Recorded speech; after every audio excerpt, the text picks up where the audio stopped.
Une des premières doctrines que les chrétiens évangéliques, qui leur a été enseignée après le salut, après l'Évangile, c'est la doctrine du millénium. Une fois que tu as appris les 4 lois spirituelles de Bill Bright, les 4 lois là, qui nous amènent au salut, la première chose que les chrétiens évangéliques étaient enseignés, c'était le retour de Jésus, la séquence du retour, le millénium. Dans les années 70-80, les chrétiens lisaient leur Bible, ils regardaient le ciel constamment pour voir si Jésus n'était pas en train de revenir. Et parce que cette doctrine, en particulier du millénium qu'on attendait, était aussi certaine que l'évangile qu'on avait cru. Ça allait de pair. C'est un peu la culture du réveil évangélique. C'est un réveil qui est très poussé vers aussi l'eschatologie, vers les choses de la fin, et vers cette attente d'un règne de 1000 ans de Jésus sur la terre. Et donc, on espérait, on attendait ce règne-là, peut-être même plus que le règne ultime dans le ciel, parce que le millénium, pour nous, c'était concret, c'était encore sur la terre, c'était une réalité incarnée qu'on connaissait. On attendait cela. Plusieurs ont été choqués dans cette église, quand j'ai commencé à y prêcher, en apprenant que nous étions déjà dans le millénium. En fait, que moi, je pensais qu'on y était déjà. Il dit peut-être que lui, il l'est, mais on n'est pas déjà dans le millénium. Et donc, ça a entraîné beaucoup de confusion à savoir, est-ce que vraiment ce prédicateur croit que le millénium est arrivé, et donc ça allait à l'encontre de beaucoup de choses qui avaient déjà été enseignées, qui étaient crues sur cette question-là. Et jusqu'à un certain point, quand on ne comprend pas trop une doctrine, souvent, on en fait une caricature. Et donc, on fait beaucoup de caricatures, souvent des positions qu'on ne croit pas. On est tous coupables de ça. Moi, le premier, de caricaturer la position des autres pour mieux la rejeter. On la déforme un petit peu. Et en lisant le texte qu'on va étudier ce matin, je trouvais que c'est un texte qui s'applique exactement à ce que j'entends par l'idée qu'on est présentement dans ce millénium. En fait, l'amillénarisme, ce n'est pas l'idée qu'il n'y a pas de millénium et qu'il n'y a aucun millénium, mais c'est l'idée que le millénium, ce n'est pas une période future où Jésus revient puis règne sur terre en attendant, après le règne de l'Antichrist et en attendant une autre fin du monde, où il y aurait 2 retours de Jésus, un premier retour secret où il enlève son Église, puis un autre retour plus visible à la toute fin. Donc l'idée du millénium, tel que je le comprends, ce que l'Écriture nous enseigne, c'est lorsque le Christ va être assis sur son trône. Et on n'a pas besoin d'attendre. Il est déjà assis sur son trône. Ce n'est pas quelque chose de futur, c'est quelque chose qui s'est réalisé à la résurrection et à l'ascension du fils de David, tel que c'était prophétisé. Et quand l'apôtre Jean nous parle d'un règne de 1000 ans, il nous décrit une longue période pendant laquelle le Christ règne sur les cieux et sur la terre. Comme Jésus dit à sa résurrection, tout pouvoir m'a été donné dans les cieux et sur la terre. Et le texte qu'on va voir ce matin va nous permettre de clarifier un peu qu'est-ce qu'on entend par là, qu'est-ce qu'on ne veut pas dire, mais qu'est-ce qu'on veut dire par l'idée que Satan est lié. Ça ne veut pas dire qu'il est neutralisé, qu'il n'y a plus aucun pouvoir, et nous allons voir donc que Jésus lui-même enseigne que Satan est lié. Maintenant, je fais une petite parenthèse, un petit bémol. Il se pourrait que vous soyez d'accord avec ce que j'ai dit, mais que vous ne croyez pas que ça s'applique ou que ça exclut l'idée d'un millénium futur. Et donc, ça ne fait pas une incompatibilité de communion entre nos 2 positions. On peut s'entendre pour dire que le Christ règne maintenant et croire quand même qu'il y aura un millénium futur. Alors, ne prenez pas ce message comme une attaque sur votre position, mais plutôt comme une tentative de vous expliquer davantage à partir de Matthieu 12, 22 à 30, ce que veut dire l'idée que Satan est lié pendant le règne du Christ. Alors, je vous invite à vous lever pour la lecture de la sainte parole de notre Dieu, tirée donc de Matthieu 12, 22 à 30. C'est le 84e message dans notre série sur Matthieu. Alors, on lui amena un démoniaque, aveugle et muet. Et il le guérit, de sorte que le muet parlait et voyait. Toute la foule était étonnée. Non, plutôt, toute la foule étonnée disait, « N'est-ce point là le fils de David ?» Les pharisiens, ayant entendu cela, dirent, « Cet homme ne chasse les démons que par Béelzébul, prince des démons. » Comme Jésus connaissait leurs pensées, il leur dit, « Tout royaume divisé contre lui-même est dévasté, Et toute ville ou maison divisée contre elle-même ne peut subsister. Si Satan chasse Satan, il est divisé contre lui-même. Comment donc son royaume subsistera-t-il? Et si moi, je chasse les démons par Béelzébul, vos fils, par qui les chassent-ils? C'est pourquoi ils seront eux-mêmes vos juges. Mais si c'est par l'Esprit de Dieu que je chasse les démons, le royaume de Dieu est donc venu vers vous. Ou comment quelqu'un peut-il entrer dans la maison d'un homme fort et piller ses biens sans avoir auparavant lié cet homme fort? Alors seulement il pillera sa maison. Celui qui n'est pas avec moi est contre moi, et celui qui n'assemble pas avec moi disperse. Seigneur, nous te remercions de ce que nous avons ta parole entre les mains, de ce que tu l'as préservé au fil des siècles. Nous avons vu avant ce culte, Seigneur, qu'il y avait toutes sortes de faux enseignements, des enseignements diaboliques qui existaient dans l'histoire de l'Église. Et tu nous dis dans ta parole, vous connaîtrez la vérité vous affranchira. Seigneur, tu nous as permis de connaître ta parole et de connaître la vérité pour être affranchis des mensonges du diable qui viennent dans la religion des hommes, les mensonges que nous nous racontons nous-mêmes, les propres mensonges que nous avons par lesquels nous nous séduisons. Seigneur, nous sommes appelés à abandonner notre pensée pour penser tes pensées après toi, pour suivre ta parole, parce qu'elle est la vérité. C'est par elle que tu nous sanctifies, c'est par elle que tu nous affranchis. Seigneur, nous avons été libérés du royaume de Satan pour être transportés dans le royaume du Fils de ton amour.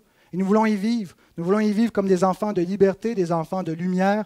Alors permets par ce message que nous soyons éclairés, que nous soyons édifiés, que nous soyons affermis dans la vérité et que nous puissions mieux te servir, te glorifier en ce bas monde.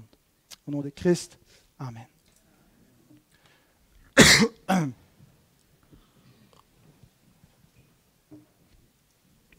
Donc, notre texte nous présente deux royaumes qui s'affrontent.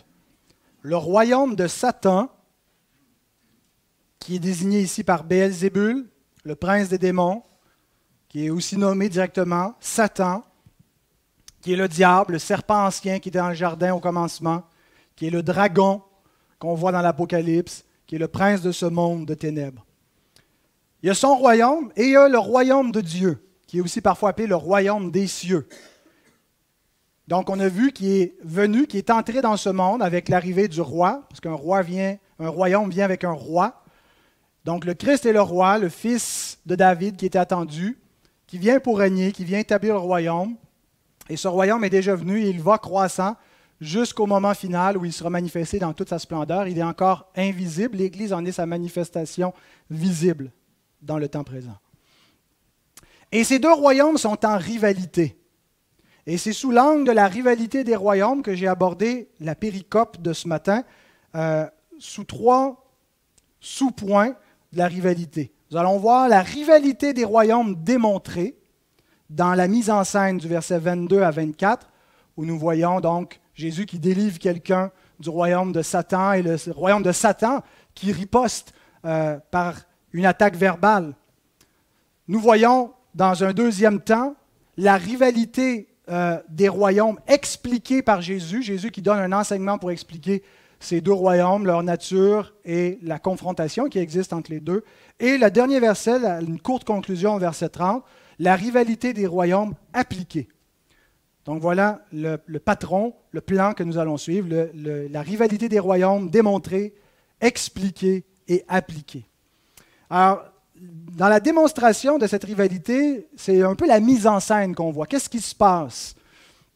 Donc, versets 22 à 24, on voit trois choses qui arrivent. Jésus qui d'abord libère un captif de Satan, la réaction de la foule, puis la réaction des pharisiens. Et donc, dans ces trois éléments, on voit la rivalité des royaumes à l'œuvre. Alors, Jésus libère un captif de Satan. Le but donc de Matthieu, on se rappelle un petit peu le contexte, on continue tout l'évangile de Matthieu, on voit section par section, toujours en tenant compte du contexte de chaque portion de cet évangile.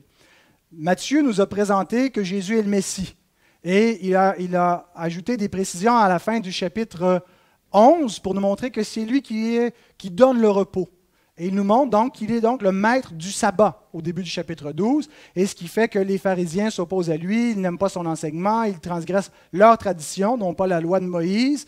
Et donc Jésus vient pour amener le repos. Il est celui qui libère de ce qui nous empêche d'avoir le repos, le fardeau du péché et la puissance des ténèbres qui tient les hommes captifs. Et la dernière scène qu'on avait vue avant aujourd'hui, c'est donc Jésus qui se retire alors que les pharisiens l'accusent. Ils font des plans pour le mettre à mort. Jésus se retire d'eux.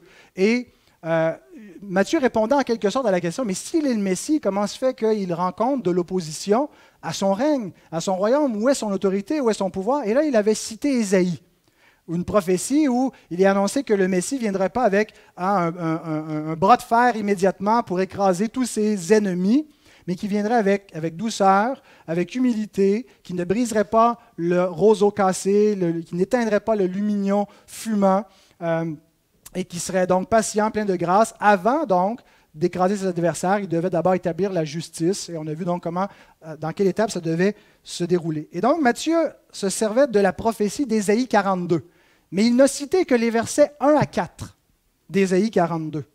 Le reste d'Ésaïe, la prophétie allait jusqu'au verset 9 dans Ésaïe 42, n'est pas cité par Matthieu, mais en fait, plutôt que de la citer, il la démontre. C'est comme s'il la citait, mais par les actions de Jésus.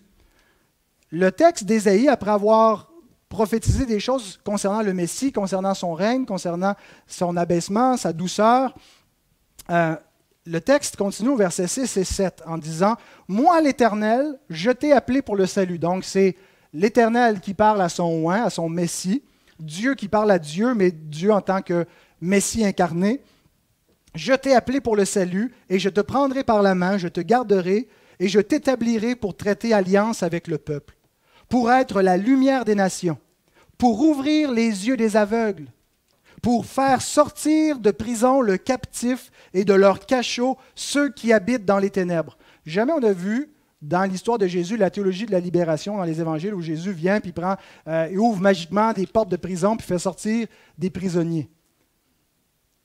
Ce n'est pas dans ce sens-là donc que Jésus accomplit la prophétie de libérer les captifs et de faire sortir de leur cachot les hommes.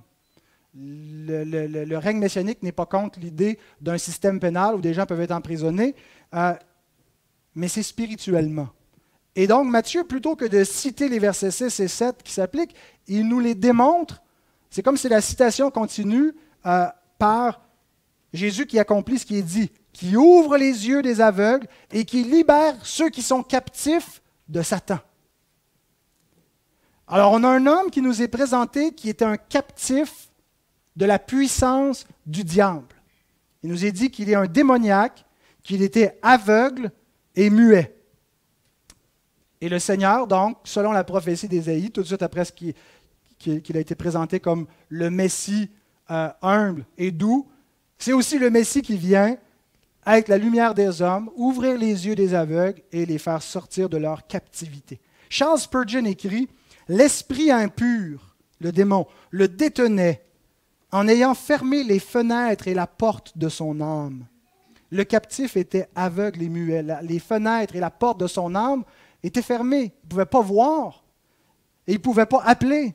Comment pouvait-il échapper? Il ne pouvait ni voir son Sauveur, ni crier à lui, mais ce double mal disparut en un instant lorsque Jésus délogea le démon, de sorte que le muet parlait et voyait. On peut imaginer la joie, l'état de cet homme qui, captif de Satan, passe comme à l'affranchissement, à la libération d'un seul coup. Ses yeux s'ouvrent. Et la première chose qu'il voit, ce n'est pas simplement là, la splendeur du paysage, il voit son Sauveur. Ses yeux s'ouvrent et il voit celui qui l'a délivré, celui qui a ouvert les yeux, celui qui a chassé le démon de sa vie, qui l'a affranchi. Et ça ne nous dit pas que sa langue, quand il s'est délié, qu'il s'est mis à proclamer ses louanges, mais on peut certainement imaginer qu'il lui a rendu la gloire, qu'il a proclamé la bonté de ce Sauveur et qu'il l'a remercié. Et on peut non seulement l'imaginer, mais on peut l'imiter. Cet homme nous est donné comme un emblème de notre propre libération de la puissance des ténèbres. nous étions nous aussi des captifs, aveugles et muets dans la prison de Satan. Et c'est l'Écriture qui nous dit cela. L'Écriture nous dit, nous étions morts par nos offenses, moralement morts, spirituellement neutralisés par une puissance plus grande que nous. Nous étions sous le pouvoir du prince de la puissance de l'air, cet esprit qui agit maintenant dans les fils de la rébellion. Nous tous aussi, nous étions de leur nombre. Nous étions sous sa domination. Il est écrit dans Colossiens 1, 13 à 14, « Il nous a délivrés de la puissance des ténèbres et nous a transportés dans le royaume de son Fils bien-aimé, en qui nous avons la rédemption, le pardon des péchés. » Frères et sœurs, nous devons comprendre ce qu'est la rédemption. Ce n'est pas simplement adhérer à une religion. C'est une libération spirituelle. Tous les hommes sont par nature en venant au monde sous la captivité de Satan. La nature humaine est déchue et elle est livrée au pouvoir du prince des ténèbres. Et être sauvé, c'est être affranchi de cette captivité pour appartenir au royaume de Dieu. Donc cet homme représente tous les hommes qui sont sous la puissance du malin. L'apôtre Jean nous dit, nous sommes de Dieu et le monde entier est sous la puissance du malin. Il n'y a pas de neutralité. D'ailleurs, Jésus le dit au dernier verset, il n'y a pas de entre-deux. Les hommes, le monde entier est sous la puissance du malin, c'était notre cas. Et cet homme, donc, représente la captivité. Il l'était dans un sens beaucoup plus profond. Sa captivité était rendue encore, il était plus proche de l'enfer, dans son état de déchéance, dans son état de misère, que nous l'étions, la plupart d'entre nous, lorsque Christ nous a délivrés. Mais nous n'étions pas moins captifs. Nous n'étions pas moins aveugles. Nous étions incapables de crier à Dieu. Nous n'avons pas été délivrés parce que nous avons vu le Sauveur, parce que nous avons crié à lui, que nous avons décidé de sortir de la prison, mais parce qu'il nous a rendus voyants d'aveugles que nous étions, parce qu'il a ouvert notre bouche pour que nous puissions l'invoquer. Ça veut dire ça, nous étions morts dans nos péchés, c'est-à-dire incapables de sortir de là, complètement à la merci de la puissance des ténèbres. Et Matthew Henry, un commentateur donc, du 17e, 18e siècle, écrit « Quand une âme est sous le pouvoir de Satan, elle est captive et ne peut discerner Dieu. Elle reste incrédule face au trône de grâce. Elle ne voit rien et ne peut rien dire sur tout ce qui touche le ciel. Satan aveugle ses victimes par l'incrédulité. Il scelle fermement les lèvres désireuses de prier. » C'est la condition spirituelle de tout homme. Quand on parle de la dépravation totale, souvent ils pensent dans un sens moral, ils font le mal. Il y a effectivement cette réalité-là. Mais la dépravation totale, c'est cette condition où l'homme, dans sa mort spirituelle, est incapable de se tourner vers Dieu. Nous ne sommes pas sauvés par l'exercice de notre libre arbitre, parce que notre libre arbitre n'est pas libre. Il est emprisonné, il est captif. Et on a besoin d'un libérateur, on a besoin d'un plus fort que Satan pour nous affranchir. Et c'est ça, la grâce, c'est d'être libéré.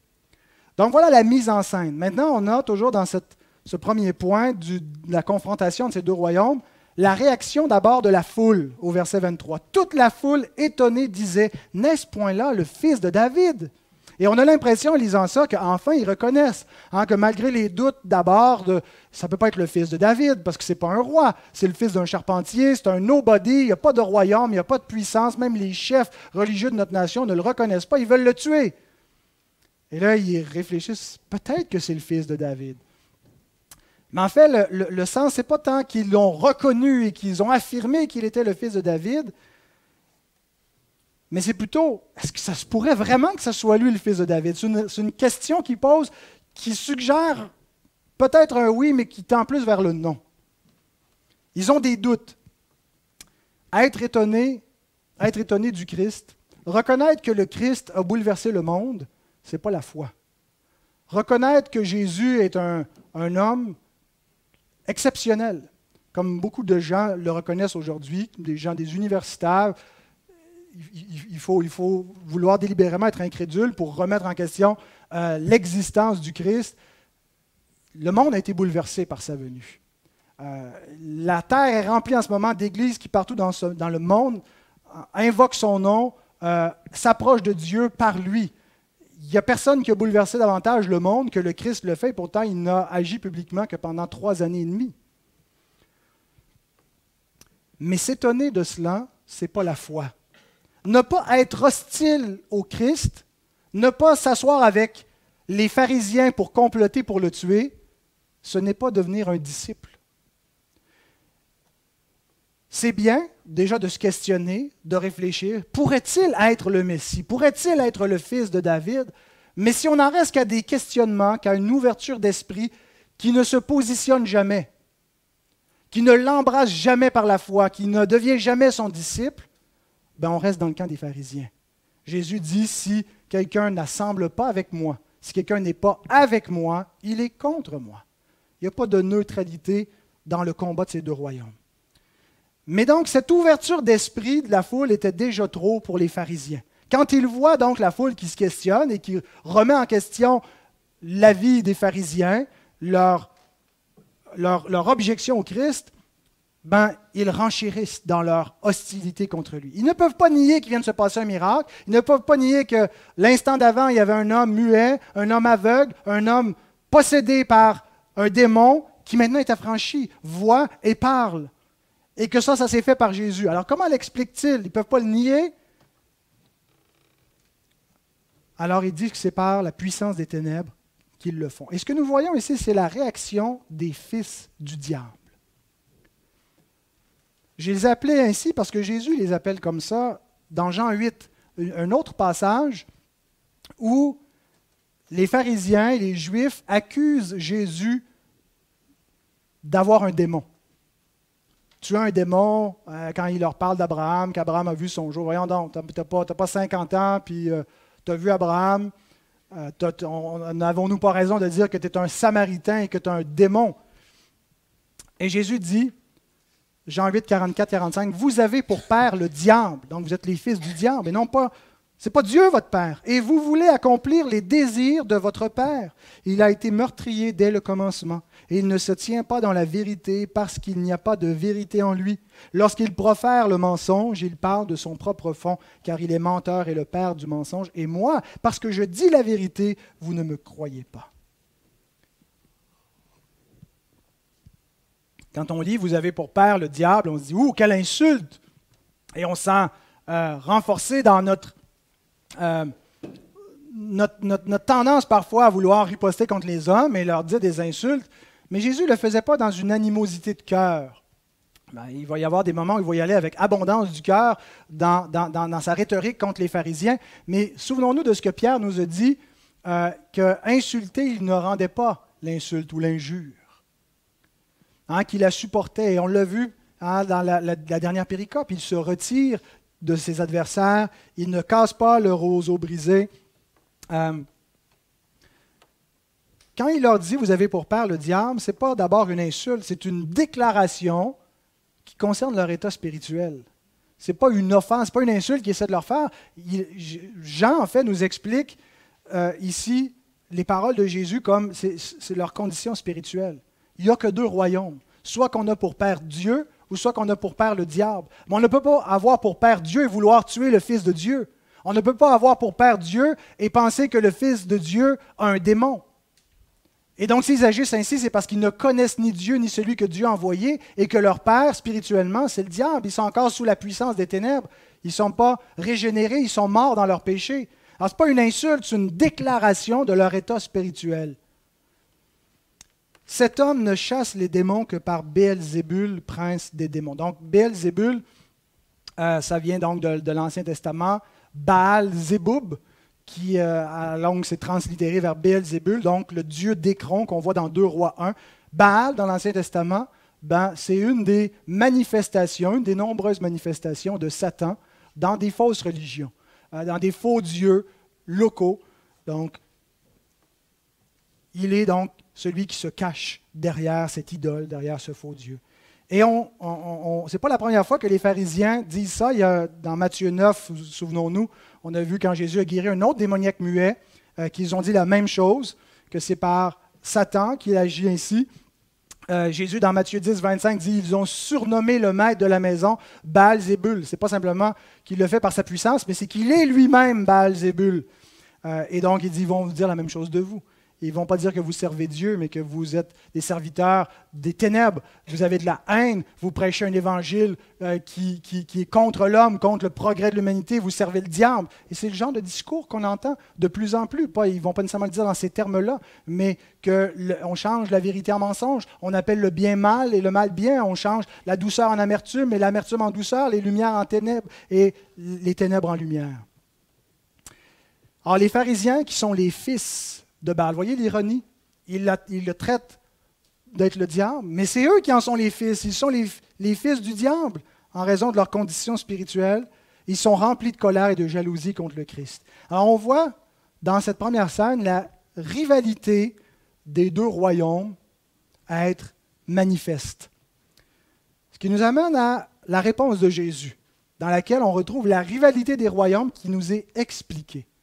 Jésus n'en reste pas là. Des fois, il s'en va, il les laisse parler, mais d'autres fois, il réplique. Et ici, il réplique. Et Jésus nous dit 4 choses qui nous permettent de comprendre la rivalité entre le royaume de Dieu et le royaume de Satan. La première chose, il nous dit que le royaume de Satan n'est pas divisé contre lui-même.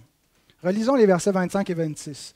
Comme Jésus connaissait leurs pensées, il leur dit « Tout royaume divisé contre lui-même est dévasté, et toute ville ou maison divisée contre elle-même ne peut subsister. Si Satan chasse Satan, il est divisé contre lui-même, comment donc son royaume subsistera-t-il »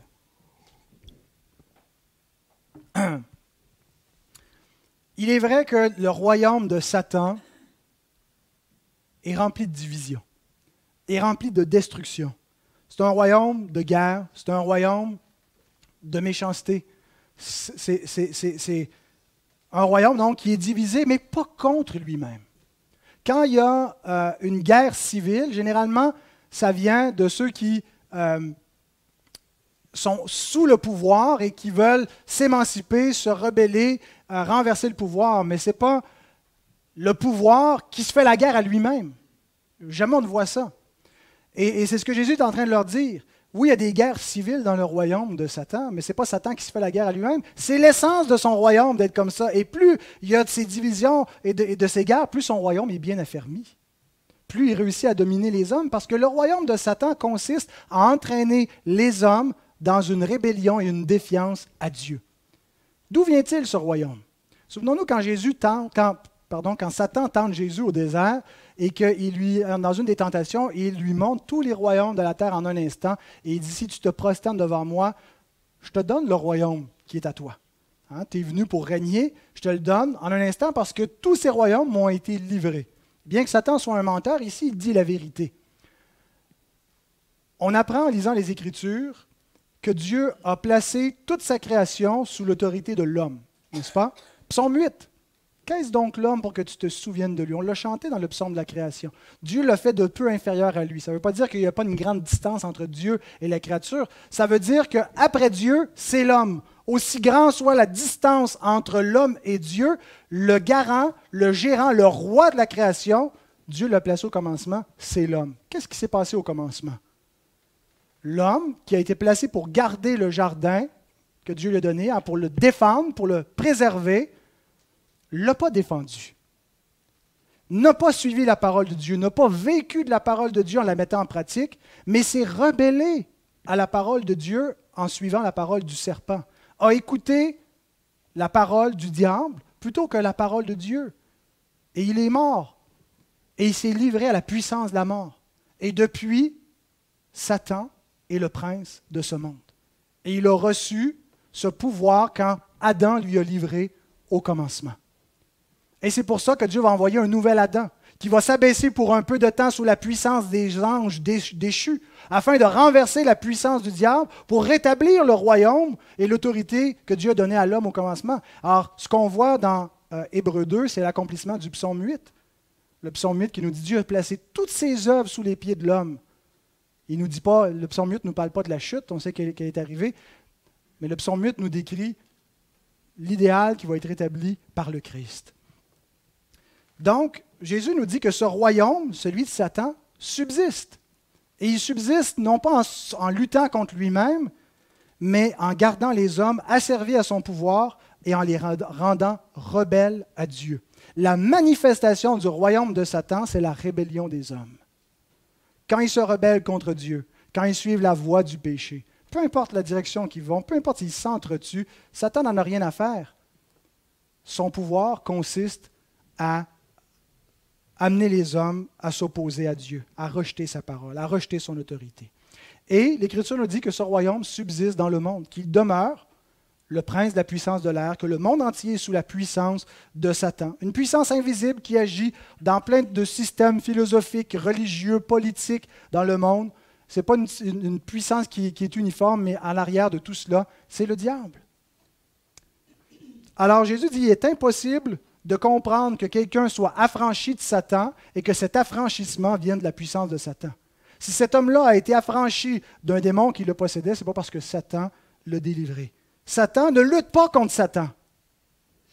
Il ne délivre pas des gens de son royaume. Donc, l'affranchissement vient d'un point extérieur, d'un pouvoir extérieur, du royaume de Dieu, d'une autre puissance.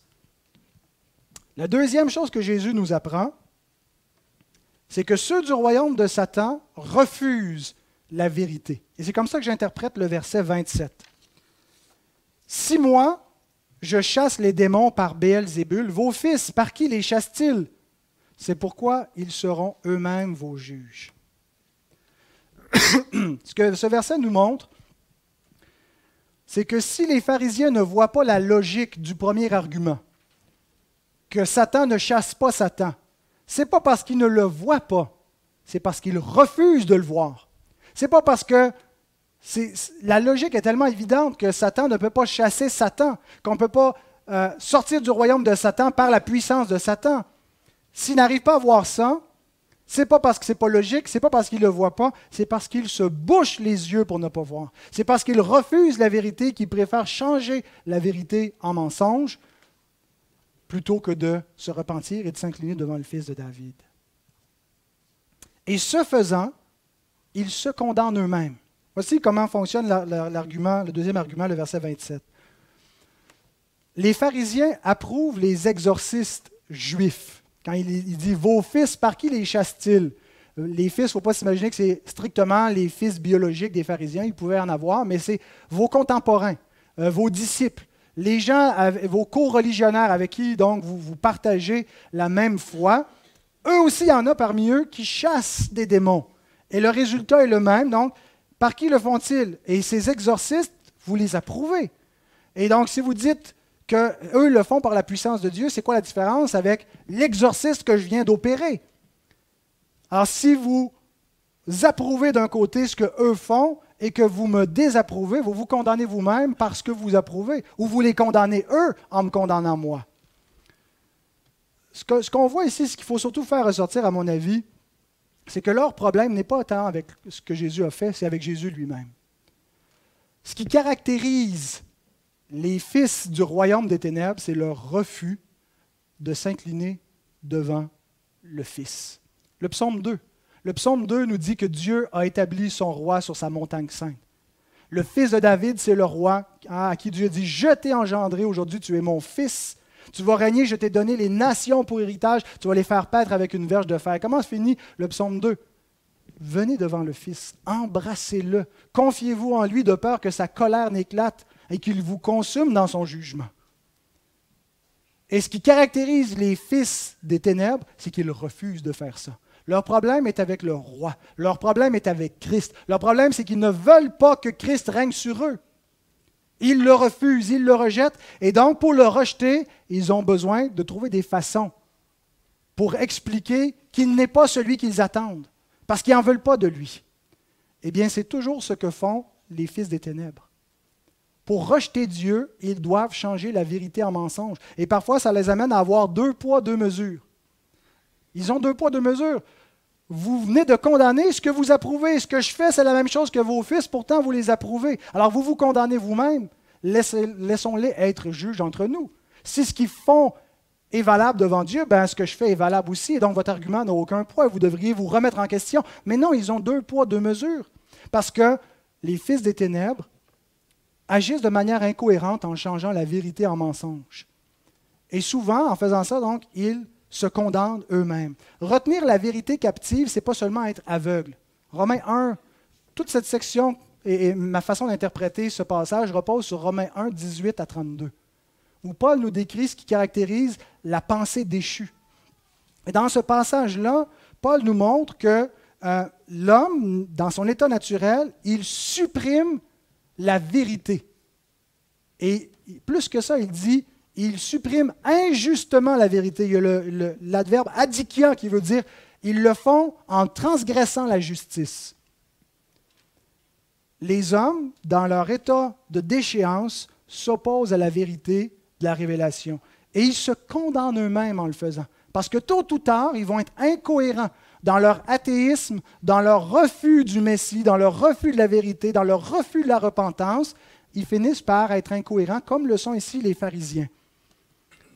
Et Paul a conclu au début du chapitre 2 de Romains, « Ô homme, qui que tu sois, toi qui juges, tu es donc inexcusable.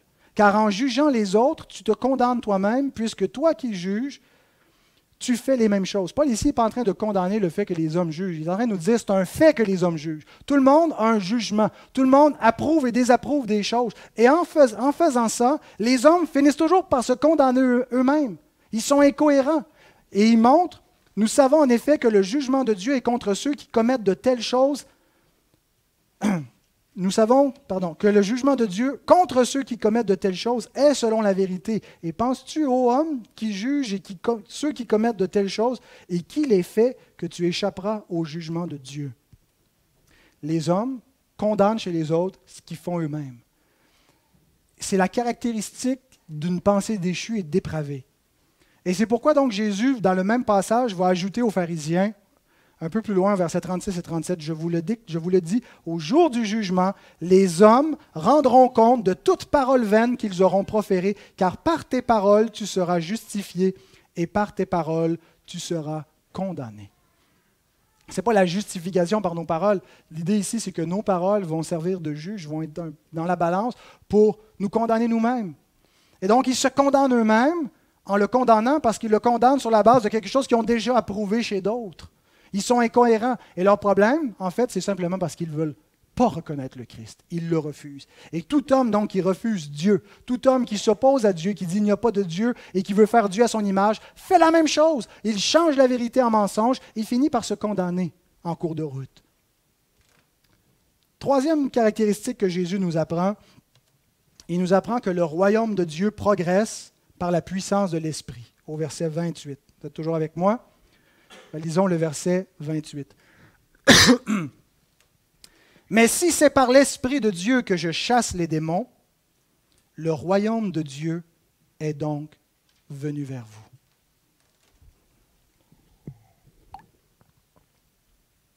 vous. Le miracle que Jésus vient d'opérer nous donne un double signe. Un signe d'abord que Jésus est le Messie, revêtu de l'Esprit. On a vu dans la prophétie d'Ésaïe 42 qu'il allait faire reposer son esprit sur son serviteur. Et là, Jésus dit, si c'est par l'Esprit, donc, ça confirme que je suis le Messie en question. Mais c'est un double signe aussi, non seulement que Jésus est le Messie, mais que le royaume de Dieu est venu, est arrivé. Et le mot qu'il emploie, ce n'est pas simplement que ailleurs, quand il dit « Repentez-vous car le royaume des cieux est proche » ou « Le royaume des cieux est arrivé », c'est un autre verbe qui veut dire « arriver le premier »,« devancer »,« prévenir ». C'est l'idée qu'on envoie une sentinelle devant pour arriver en premier et annoncer aux autres. Arriver, rejoindre. Alors l'idée, c'est qu'ils ont été prévenus. Les pharisiens ont été prévenus par les signes du royaume. Ils ne peuvent pas dire qu'ils ne le savent pas. Ils ne peuvent pas dire qu'ils n'ont pas d'évidence pour leur attester que le royaume de Dieu est venu, que le Messie est présent. Ils ont été prévenus par le royaume. Et je retourne à Romains 1. Si la lumière naturelle que Dieu a donnée dans la création est suffisante pour rendre les hommes inexcusables, vous avez déjà lu ce mot-là dans Romains 1 au verset 20. Ça dit que les hommes ont connu Dieu, pas ont eu la possibilité de connaître Dieu. Ont connu Dieu. Comment? Parce que sa puissance éternelle se voit à travers des œuvres que Dieu a faites. L'existence de Dieu est manifeste dans la création. Puisque, ayant connu Dieu, ne l'ont pas glorifié comme Dieu, ils l'ont rejeté, se sont fait des idoles, ils sont anapologestai, sans excuse, sans plaidoyer. Ils n'ont rien à faire valoir devant le juge, au tribunal, pour se défendre. Alors, si la lumière naturelle de la création, de la révélation générale est suffisante pour rendre les hommes inexcusables devant Dieu, combien plus les signes qui prouvent que Jésus est le Messie et qui démontrent que son royaume est arrivé, rendent-ils les hommes inexcusables? Ceux chez qui ces signes se sont produits. Alors, c'est ce que Jésus veut dire quand il dit que le royaume est venu vers eux, le royaume vous a prévenu. Il dit, dans Jean 15, 21, 22, « Mais ils vous feront toutes ces choses à cause de mon nom, parce qu'ils ne connaissent pas celui qui m'a envoyé. Si je n'étais pas venu et que je ne leur ai point parlé, ils n'auraient pas de péché. Mais maintenant, ils n'ont aucune excuse de leur péché. » Sa manifestation, sa venue, ses signes, ses miracles, ses paroles, tout pointe pour montrer qu'il a accompli les Écritures, tout indique qu'il est le Messie, et plutôt que de le remettre en question, nous sommes appelés à nous remettre en question, à venir à la repentance vers ce roi-là. Et ceux qui ne le font pas n'ont aucune excuse pour leur péché. Alors Jésus, dans ce même passage, nous apprend non seulement que le royaume et la présence du royaume rend les hommes sans excuse, mais il nous dit que ce royaume progresse déjà par la puissance de l'Esprit. Le royaume de Dieu est entré dans le monde. Ce royaume était annoncé. Il y avait déjà une activité de l'Esprit avant l'incarnation de Jésus. Mais à partir de l'incarnation, c'est l'explosion. Le royaume n'est plus juste contenu dans les 12 tribus d'Israël. Le royaume va se répandre sur toute la terre. Et nous sommes aujourd'hui encore l'écho de cette explosion. Nous sommes réunis, nous participons à ce concert de louanges en ce jour du Seigneur avec des milliers qui se réunissent et qui font partie, qui habitent ce royaume céleste qui est venu dans le monde. Jean nous dit, les ténèbres se dissipent et la lumière véritable paraît déjà. Déjà, le royaume des ténèbres commence à se dissiper parce que le royaume de lumière est venu. Jésus annonce, vous connaîtrez la vérité et la vérité vous affranchira. Jean 8, 32. Ce royaume, c'est le royaume de vérité. L'autre royaume, c'est le royaume du père du mensonge, qui ment aux hommes. On a vu avant de commencer, avant le culte, à l'école du dimanche, des mensonges du royaume de Satan qui s'est infiltré dans la doctrine de l'Église. Et comment des hommes étaient captifs avec cette fausse assurance de la vente des indulgences et de la doctrine du purgatoire, et étaient captifs de Satan dans de fausses doctrines et se laissaient reposer, bercer avec une fausse sécurité que parce qu'ils avaient une indulgence, ils ont une assurance du salut. Vous connaîtrez la vérité et la vérité vous affranchira. Qu'est-ce qui a affranchi les hommes? Qu'est-ce qui a produit ce réveil à la réforme, sinon que la vérité de l'Évangile? Et c'est la même chose qui se produit de siècle en siècle, de jour en jour. Ce qui a fait que nous avons été libérés des mensonges de notre propre pensée, des mensonges de la société. C'est la vérité du royaume de Dieu qui est venue et qui nous a affranchis. Vous connaîtrez le Fils et le Fils vous rendra libre. Et c'était vrai non seulement pour Israël. Bien sûr, le salut vient d'abord pour les Juifs. Il y a une séquence. D'abord pour les Juifs. C'est d'abord pour eux que l'offre est venue. Et on est d'abord à l'échelle locale d'Israël. Mais ce que Jésus est en train de faire en Israël va se répéter, va se répercussionner à la grandeur universelle de la terre. Et ce qu'on voit ici, finalement, c'est que le début de cette œuvre en Israël se poursuit par la mission apostolique. La mission apostolique, Paul nous la présente comme un exorcisme des païens. Actes 27, 17 à 18.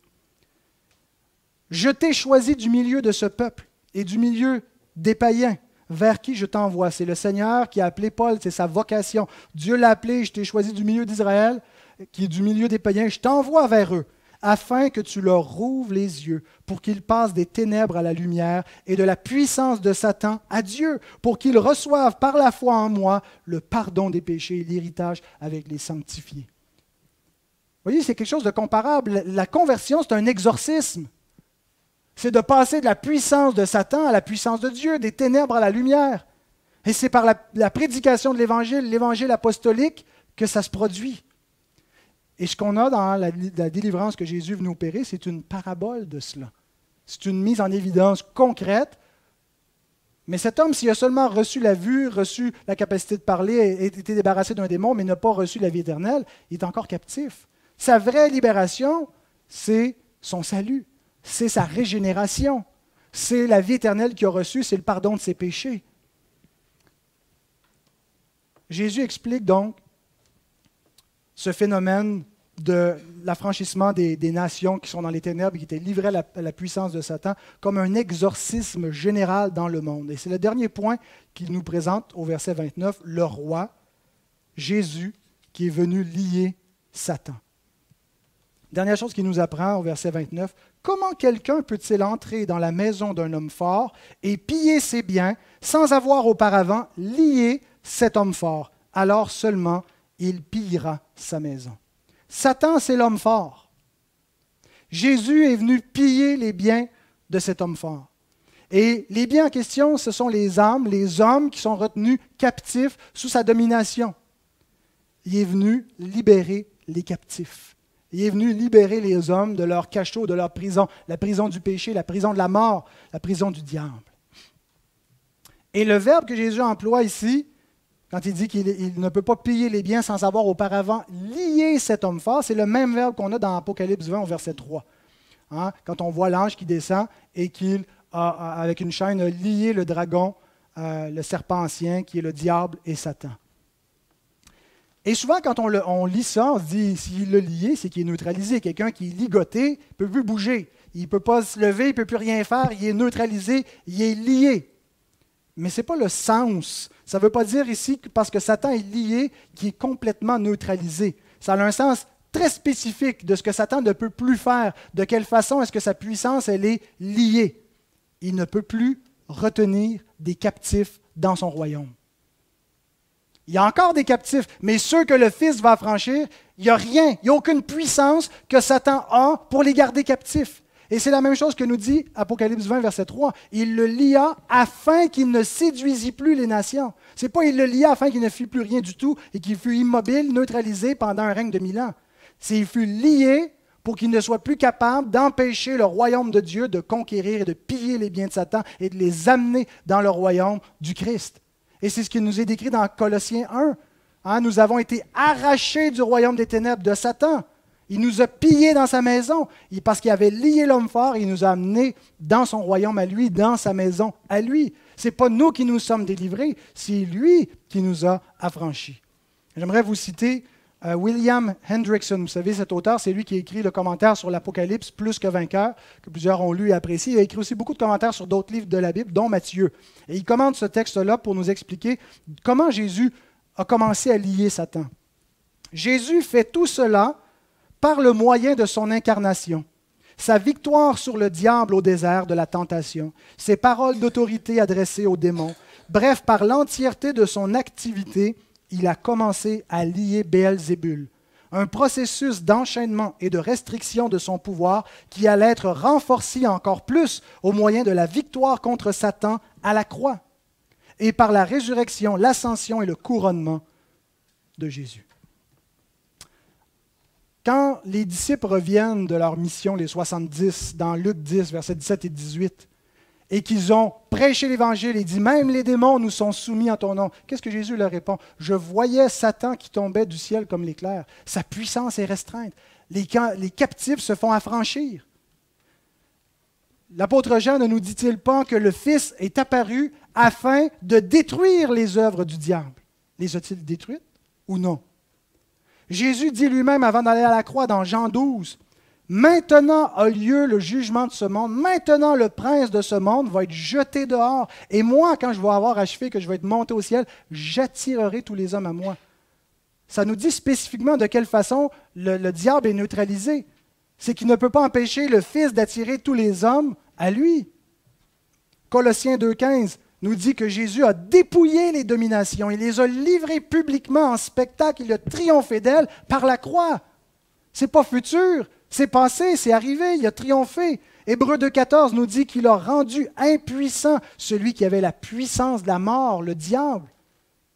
C'est plus fort encore que lié. Il l'a réduit à l'impuissance par sa propre mort. Alors, on ne parle pas d'un millénium futur. On parle d'un règne qui est accompli en ce moment. Christ règne. Et il nous affranchit, il nous délivre de la puissance de Satan, il a neutralisé la puissance du diable qui nous gardait. Il ne peut plus nous garder indéfiniment captifs si le Fils décide de nous affranchir. Tout dépend de sa bonne volonté à lui. Rappelons-nous que Jésus nous dit ce verset pour interpréter ce qui s'est passé au verset 22. Jésus nous dit qu'on ne peut pas entrer dans la maison d'un homme fort pour prendre ses biens sans avoir auparavant lié cet homme fort. Pourquoi il dit ça? Pour expliquer le miracle. Il y avait un captif de Satan, et pour que je puisse le sortir, pour que je puisse lui rendre la vue et la parole et le délivrer du démon, il faut que j'ai lié la puissance de Satan sur sa vie pour pouvoir l'affranchir. Et ce que nous avons dans cet acte-là, c'est une parabole de la rédemption. Nous avons une image concrète dans cet acte rédemptif d'un homme, notre propre rédemption à nous tous. À la résurrection, Jésus envoie ses disciples les dernières paroles de Matthieu. Jésus s'étant approché, leur parlant ainsi, « Tout pouvoir m'a été donné dans le ciel, sur la terre. » Toutes les autorités, toutes les puissances angéliques, qu'elles soient démoniaques ou divines, sont sous son autorité. Il a reçu tout pouvoir dans les cieux, sur la terre. C'est lui le roi. Allez, faites de toutes les nations les disciples, les baptisant au nom du Père, du Fils et du Saint-Esprit. Enseignez-leur à observer tout ce que je vous ai prescrit. Et voici, je suis avec vous tous les jours jusqu'à la fin du monde. Le ministère terrestre de Jésus, c'était à l'échelle locale et c'était un ministère typologique. C'est-à-dire qu'il pointait vers la réalité eschatologique, finale, spirituelle du salut. Ça ne veut pas dire qu'une fois que Jésus a fini son travail sur terre, qu'il a fini son travail. C'était le début. Son ministère terrestre à l'échelle locale se poursuit maintenant dans un ministère céleste à l'échelle universelle. Jésus a montré ce qu'il a commencé à faire en Israël, et il le poursuit sur toute la terre une fois qu'il a terminé sa mission à la croix, à la résurrection. Il dit, maintenant, j'ai reçu tout pouvoir. J'ai renversé le diable. Je vous envoie comme mes messagers, comme mes serviteurs dans le monde pour aller établir mon royaume, et je vais le faire avec vous, au travers de vous. Et donc, cet exorcisme, cette libération que Jésus a faite de cet homme se continue, se prolonge. Nous avons été délivrés de la même façon par le Fils de Dieu qui a poursuivi son ministère. Terminons rapidement avec la conclusion, la rivalité des royaumes appliqués, verset 30. Celui qui n'est pas avec moi est contre moi, et celui qui n'assemble pas avec moi disperse. Dans cette bataille spirituelle, il n'y a pas de neutralité possible. C'est une guerre spirituelle acharnée, et il n'y a personne qui est entre les deux royaumes. Les hommes ont beau être indifférents, ils ont beau ressembler à la foule plus qu'aux pharisiens. Est-ce que ça se pourrait que ce soit lui et ne rester dans une espèce de neutralité d'opinion? Ça ne fait pas qu'ils sont neutres spirituellement. Ils sont engagés, même malgré eux, dans cette bataille spirituelle, parce que par nature, les hommes sont enfants du diable jusqu'à ce qu'ils deviennent enfants de Dieu par la nouvelle naissance, lorsque le Fils les affranchit, les fait naître de nouveau en soufflant sur eux son esprit. L'esprit par lequel le royaume de Dieu avance, l'esprit qui affranchit les captifs. Si donc, Jean 8, 36, le Fils vous affranchit, vous serez réellement libre. Cet été, j'avais une discussion avec une de mes tantes et je lui parlais de la rédemption et que c'était, j'expliquais que ce que l'homme a besoin, ce n'est pas simplement un petit plaster sur le bobo, il a besoin d'une résurrection. Il a besoin de naître de nouveau. Il a besoin de reconnecter avec Dieu parce qu'il y a une séparation entre lui et Dieu. Puis j'ai expliqué l'Évangile dans ces termes-là. Et elle m'a dit, comment on sait si on l'a vécu, si on est né de nouveau? Sous-entendant que quelqu'un qui a un peu fait la paix avec lui-même, même sans l'Évangile, pourrait peut-être avoir finalement reconnecté avec Dieu puis que tout puisse bien aller. Il y a un seul moyen de salut. Il n'y a personne qui est réconcilié avec Dieu, qui a la vie éternelle, sans passer par le Christ. Il y a des gens qui peuvent être zen, être en paix, être même des exemples de vertu dans leur conduite, dans leur bonté, dans leur humanisme. Mais si ils n'ont pas Christ, s'ils ne sont pas avec lui, ils ne sont pas des enfants de Dieu, ils demeurent des enfants du diable, qui les a séduits par leurs bonnes œuvres, par leur vie paisible. Le diable ne veut pas juste amener une vie chaotique, il veut amener n'importe quoi qui nous empêche de nous tourner vers Dieu. que ce soit un équilibre moral et quelque chose qui amène du bien-être dans le monde. Il est séduit par ces mensonges-là aussi. Donc, il n'y a pas de neutralité. On sait qu'on est affranchi quand on croit au Christ. Et Jésus nous donne plusieurs signes qui confirment si on a une vraie foi ou une fausse foi en lui. Ici, il nous en donne un, et je termine avec celui-là. Il nous dit que les affranchis du Seigneur assemblent avec lui, se réjouissent avec lui lorsque des gens sont délivrés de la captivité du diable. Les fils du diable s'opposent aux fils de David, ne se réjouissent pas que le fils de David affranchisse des âmes. Matthew Henry écrit « Tous ceux qui ne participent pas ou qui ne se réjouissent pas d'un tel changement, c'est-à-dire la conversion, sont contre Christ. » Bien-aimés, qu'est-ce qui vous importe concernant votre prochain? Est-ce que c'est juste qu'il y ait de quoi manger? Est-ce que c'est qu'il soit heureux, peu importe ce qui lui arrive? Ou est-ce que c'est le salut de son âme? Quelle est la principale priorité? Qu'est-ce qui vous préoccupe le plus concernant vos enfants, concernant l'âme des gens que vous côtoyez? Un des signes que nous sommes du royaume de Dieu, c'est quand on a à cœur le salut des autres. Ça ne veut pas dire qu'on devient un grand évangéliste, mais vous réjouissez-vous lorsque vous entendez qu'un pécheur s'est repenti. Parce que dans le ciel, il y a beaucoup de joie pour un pécheur qui se repent. Alors si nous sommes du ciel, si nous sommes du royaume des cieux, nous devons nous réjouir, nous aussi, chercher et travailler à cela, à affranchir des hommes en prêchant Christ.